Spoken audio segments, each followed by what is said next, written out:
नमस्कार दोस्तों, मैं हूं सीए जयराज रावल और आज के पॉडकास्ट की शुरुआत करेंगे दो पंक्तियों के साथ।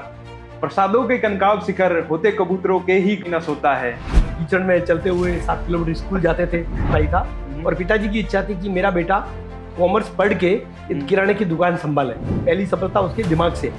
अगर आपका रोड में सही है, आपने सोचा कि बनना है, तो पूरी कयामत आपके साथ लग जाती है। बिल्कुल। पिताजी कैसे माने, उसके बारे में बताओ ना। पिताजी की इच्छा थी, मैं बीकॉम करके घर आ गया। हाँ। मुझे आगे पढ़ने जाना था और उनको किराने की दुकान पे बैठाना था। अच्छा, करेक्ट। मैंने नक्की किया कि मैं पहले 6 महीने तक घर जाऊंगा ही नहीं, कहीं पिताजी का मूड बदल जाएगा, वापस किराने की दुकान पे बैठा देगा। तो मैं सुबह 4 बजे उठ के कॉमर्स चौरस्ता की बेंच पे जाके सो जाता था और जब रेक्टर आके चला जाता तो मैं 7 बजे वापस जाता। उस बेंच पे जब सुबह सोते थे तो कभी सोचा था कि एक दिन ऐसा आएगा कि पूरे अहमदाबाद में, पूरे गुजरात में, पूरे इंडिया में नहीं। ये वाला मैसेज है ना बहुत सारे लोगों को। जब तक सेंट्रल काउंसिल में नहीं गया, जब तक प्रिंसिपल के सामने कभी बैठा नहीं।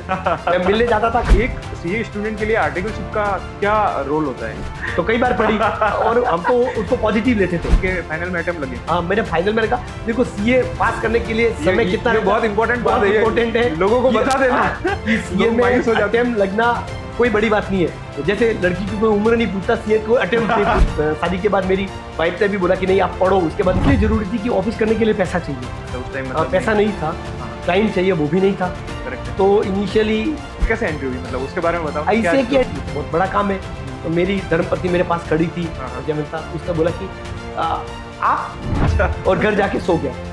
लेकिन सोचा कि भले मैं इलेक्शन आ रहा हूँ, मैं 4 बजे उठ के वापस आया जब पूरी रात इलेक्शन की काउंटिंग। अच्छा, रात को होती थी ना उसकी काउंटिंग। जब आप जीते, आपकी मेहनत से जीते, मैं आ रहा, मेरी गलती से आ रहा, लेकिन मैं अगले टाइम नेक्स्ट इलेक्शन में पक्का काउंसिल में आऊंगा और मैं फिर नेक्स्ट काउंसिल के इलेक्शन में जीत के आया।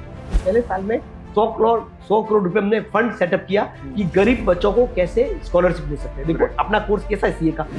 मोदी जी आपके पास बैठ के कुछ स्माइल कर रहे थे, हंस रहे थे। मोदी जी मुझे पूछते सीए के बारे में, प्लेसमेंट भी हो रहे हैं, तो मतलब बहुत सारे लोग ऐसे लिंक्डइन पे डाल रहे स्टोरी के, कुछ लोग अनसेटिस्फाइड होते हैं। स्टडीज के आप वाइस चेयरमैन हो, ठीक है, तो इसमें मतलब हर बार ऐसा होता है कि इंस्टीट्यूट कुछ पेपर डिफिकल्ट निकालते हैं, तो उसमें क्या रहता है, मतलब क्या माइंडसेट रहता है कि इस बार कौन सा निकालना, मेरे को अच्छा समाचार लेके आते हैं। तो आप go with the positive mindset, सब दूसरे कर सकते हो, लेकर प्रैक्टिस और जॉब भी करना है। आप हर फील्ड में बना सकते हो।